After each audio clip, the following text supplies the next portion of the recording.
بسم اللہ الرحمن الرحیم۔ غیرت یا ظلم، دل دہلا دینے والی کہانی۔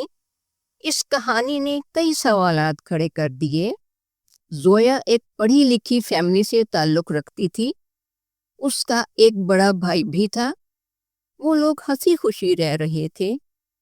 جب بچے بڑے ہوئے تو والدین نے ان کی شادی کے لیے سوچا۔ پھر بیٹی کی شادی انہوں نے اپنی مرضی سے اپنی فیملی میں کر دی۔ جب بیٹی کی شادی کی باری آئی تو اس کے والدین نے اسے بتایا کہ وہ بچپن سے اپنے چچا کے بیٹے سے منسوب ہے، جو کہ زویا کو پسند نہیں تھا کیونکہ وہ بہت ضدی اور اکڑو سا تھا۔ زویا نے اپنے والدین کو بتایا کہ اس کو اپنا ایک کلاس فیلو پسند ہے اور وہ بھی اسے پسند کرتا ہے، لیکن یہ بات اس کے والدین کو پسند نہیں آئی اور انہوں نے اپنی بیٹی کی شادی اس کے چچا زاد کے ساتھ ایک ہفتے بعد طے کر دی۔ زویا بہت روئی، بہت منت سماجت کی، لیکن اس کی ایک نہ سنی گئی۔ زویا نے اپنے سارے حالات اپنے کلاس فیلو کو فون پر بتائی اور پھر دونوں نے بھاگنے کا ارادہ کر لیا، اور ایک دن موقع ملنے پر زویا گھر سے بھاگ نکلی اور دونوں نے باہر جا کر نکاح کر لیا۔ گھر والوں نے، قبیلے والوں نے کچھ وقت تک ان کو بہت ڈھونڈا، لیکن کچھ پتہ نہ چلا۔ وہ لوگ اپنے قبیلے کے سامنے بہت شرمندہ تھے کہ ان کی بیٹی گھر سے بھاگ گئی ہے، اور وہ اس وجہ سے بہت طیش میں تھے۔ خاص طور پر اس کا بھائی اور اس کا باپ یہ چاہتے تھے کہ وہ لوگ مل جائیں تو ان کو سزا دی جائے، تاکہ ان کی عزت جو فیملی کے سامنے کھو گئی ہے بحال ہو جائے۔ جب بہت کوشش کے باوجود وہ ان دونوں کو نہ ڈھونڈ سکے تو باپ بیٹے نے ایک چال چلی۔ وہ لوگ لڑکے کے والدین کے پاس گئے اور ان سے کہا، بے شک ہمارے بچوں نے غلطی کی ہے، لیکن میرا خیال ہے ان کو معاف کر دینا چاہیے اور ہمیں صلح کر لینی چاہیے۔ آپ ایسا کریں، اپنے بیٹے سے کہیں وہ لوگ واپس آ جائیں، ہم انہیں کچھ نہیں کہیں گے، ہم صلح کر لیتے ہیں، بچوں کو معاف کر دیں گے۔ یہ جان کر علی کے والدین بہت خوش ہوئے اور انہوں نے اپنے بیٹے کو پیغام بھیجا کہ یہ لوگ راضی ہو گئے ہیں تو آپ لوگ واپس آ جائیں، ہم لوگ مل کے رہیں گے۔ اس طرح وہ لوگ واپس آ گئے۔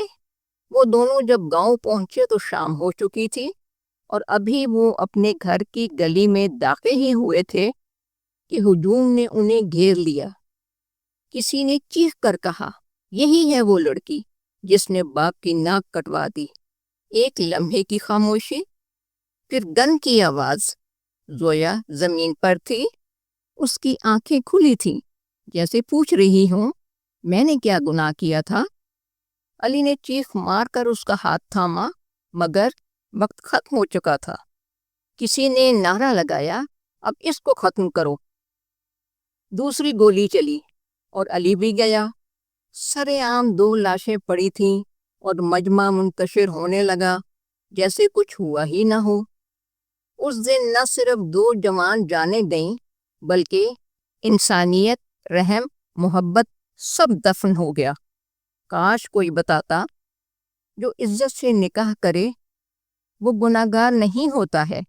آج وہ دونوں دنیا سے چلے گئے، لیکن ان کی خاموش قبریں یہ سوال ضرور کرتی ہیں، کیا پسند کی شادی کرنا جرم تھا؟ انسانی جان اتنی ہلکی چیز نہیں ہے کہ اسے غیرت کے نام پر قتل کر دیا جائے۔ ہمارا دین اس بات کی بالکل بھی اجازت نہیں دیتا کہ اپنی اولاد کو خاندان کی فرسودہ رسم و رواج کے لیے قربان کر دیا جائے، فرسودہ رسم و رواج کے بھیٹ چڑھا دیا جائے۔ یہ بہت غلط ہے، جو نہیں ہونا چاہیے۔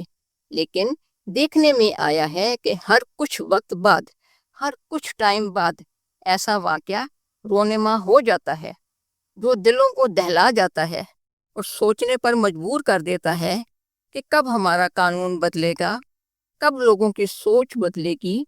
کہنے کو تو ہم مسلمان ہیں، ہم اپنے آپ کو بڑے فخر سے مسلمان کہتے ہیں، لیکن ہمیں پتہ ہی نہیں کہ ہمارا اسلام ہم سے کیا چاہتا ہے۔ ہمارا اسلام خود بھی زندہ رہنے کے لیے ہمیں آسانیاں دیتا ہے اور ہمیں سکھاتا ہے کہ دوسروں کو بھی زندہ رہنے کے لیے ہم لوگ انہیں آسانیاں دیں۔ پسند کی شادی کرنا ہمارے دین میں جرم نہیں ہے، لیکن لوگوں نے اس کو اپنی غیرت اور انا کا مسئلہ بنا لیا ہے۔ ہمارے نبی کریم صلی اللہ علیہ وآلہ وسلم کی جب صاحبزادی حضرت فاطمہ رضی اللہ تعالی عنہ کا رشتہ آیا تھا، حضرت علی رضی اللہ تعالی عنہ کی طرف سے، تو نبی پاک صلی اللہ علیہ وآلہ وسلم نے اپنی بیٹی سے پوچھا تھا، بیٹی آپ کے لیے علی کا رشتہ آیا ہے، کیا آپ کو قبول ہے؟ وہ باپ تھے، وہ دو جہانوں کے سردار تھے، نبی تھے، پیغمبر تھے، وہ اپنی مرضی کر سکتے تھے، لیکن انہوں نے دین کو فالو کیا، انہوں نے ہماری رہنمائی کے لیے یہ سب کیا، اور ہم صرف نام کے مسلمان ہیں اور وہ سب کچھ بھول چکے ہیں۔ بے شک بھاگ کے شادی کرنا کوئی اچھی بات نہیں ہے، لیکن اس وجہ سے غیرت کا مسئلہ بنا کر مار دینا، قتل کر دینا، وہ اس سے زیادہ بڑا گناہ ہے۔ اللہ کریم ہمیں اپنا دین فالو کرنے کی سمجھ عطا فرمائے، آمین۔